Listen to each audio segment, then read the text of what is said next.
Sawadee krap, I'm JP Mestanza, and today is Wednesday, November 8th. Welcome to Phuket Xtra, brought to you by PVCPhuket.com.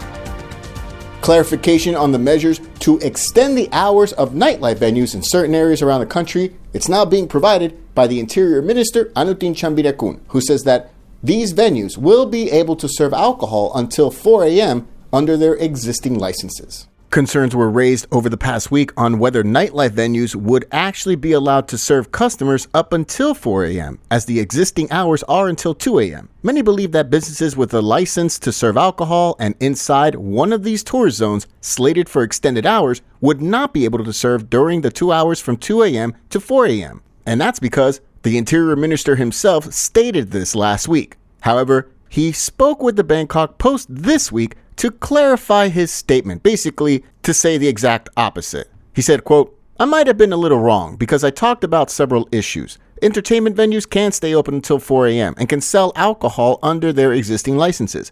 He later went on to state that entertainment venues or nightlife venues inside hotels can also stay open until 4 a.m. However, restaurants would only be able to serve alcohol until midnight. The measure to extend nightlife hours to 4 a.m. is said to be a pilot project for certain tourist entertainment zones around Thailand, including in Bangkok, Chonburi, Phuket, and Chiang Mai provinces. Though specific zones within these provinces have yet to be announced and made official. Here in Phuket, the Bangla Road area of Patong is pretty much a shoo-in to be chosen, although it's unclear what other areas around the province would also be selected to have extended nightlife hours until 4 a.m. Drop us a message in the comments below which areas around Phuket would you like to see nightlife hours extended until 4 a.m. Meanwhile, right now, officials within the Interior Ministry are working to see which laws would need to be amended in order for this whole thing to actually take place. And officials say it's going to be done by December 15th, just in time for implementation this coming New Year holiday. For more, visit thephuket.news.com. Tourist Police Commissioner Major General Saksida Phukam has toured the tourist popular Bangla Road in Patong to help promote the new security and safety campaign for the upcoming tourism high season. Given Phuket's status as a massive tourist destination of vital importance to Thailand's overall tourism industry, the island is now the focus of Bangkok officials looking to provide safety measures for international visitors on the island. On Sunday, just before the launch of the chartered walking street market in Phuket town, tourist police officials launched the Strong Tourism Community Project, which is being piloted in 10 tourist areas around the island, including both the walking street markets in Phuket town, Bangla Road in Patong, and other areas. It's all to make sure tourists feel safe, according to authorities. Meanwhile, the Bangkok Post reports that the so-called Safety Phuket Island sandbox will officially begin on November 26 at Patong Beach and the walking street in Phuket town as part of a, quote, Public Health Ministry pilot scheme to promote health and safety for tourists. Officials say that Prime Minister Srettha Thavisin is actually going to be in Phuket for the launch of this project. Dr. Tanit Samkeo, the medical supervisor of the Health Service Provider Board Office 11, which oversees Phuket, he said that the health and safety campaign will run for 100 days.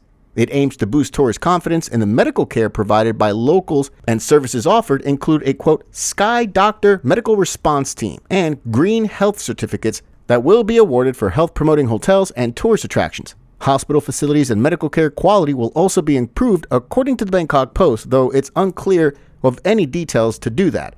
This also means that 100,000 of Phuket's tourism workers will receive free influenza vaccinations. For more, visit thephuket.news.com.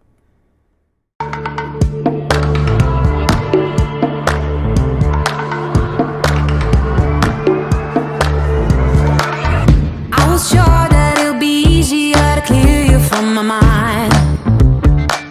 I wish you fall out from the window, take a bad trip to the ground. Ooh. And bring the pleasure, see the pressure just before you break a bone. With the uptick in call center scams around the country, authorities at the Personal Data Protection Commission Office are working on a national do not call list with an app that would block these unwanted texts and calls. During the first week of November, authorities in the Digital Economy and Society Ministry said that they froze 678 bank accounts within 1 hour of being notified by scam victims in the first week of this month. In addition, the Anti-Online Scam Operations Center in Bangkok said they received 15,000 calls from victims seeking help during the first week of November alone, all to deal with scammers or call center scammers. The PDPC is now developing its own Do Not Call list system in order to aid members of the public who want to avoid unwanted calls and text messages, especially from unknown callers. Officials say they are working on a downloadable app that could be launched next year and that people would use to block companies or sectors whom they don't want to receive calls or texts from. For more, visit the link in the description. The 4 Bangkok police officers who extorted a Taiwanese actress and her friends over possession of a vaporizer and not providing their passports in the middle of the street earlier this year, they're now being sentenced to 5 years in jail each. The high-profile incident took place at about 1 a.m. on January 5th at a temporary checkpoint on Ratchadapisek Road, in which the taxi-carrying visiting actress from Taiwan, Charlene Ann, along with her friends, was stopped for a search, and police found 3 vaporizers in their possession, and none were carrying their passports at the time. The cops stated right there that was the reason to demand 27,000 baht from the entire group, just so they can drop the quote charges, as vaping is illegal in Thailand. The incident came to light when Charlene Ann immediately went on social media to talk about what happened and also excoriated the police for bribe demands. She also dragged Bangkok police during interviews in Taiwan following the incident. Just weeks later, during individual questioning, the officers each admitted to the bribe demand, and 4 out of the 6 involved have now been sentenced to prison, as the criminal court for corruption and misconduct cases on Wednesday found them guilty of extortion. 2 out of the 4 policemen present were actually police captains from the Hoi Kwang station in Bangkok. Each one is said to have been sentenced to 5 years in prison. For more, visit the link in the description. Thank you so much for checking us out today here on this Wednesday edition of Phuket Extra, brought to you by PVCPhuket.com. Join us again tomorrow. Until then, stay classy, Phuket.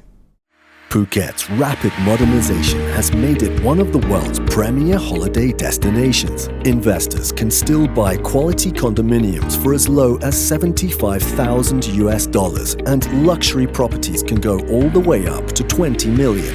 Condominiums in Phuket are a safe, secure bricks-and-mortar investment offering foreigners freehold ownership. Call or email Thai Residential, Phuket's #1 trusted real estate advisor, to find your perfect Phuket property.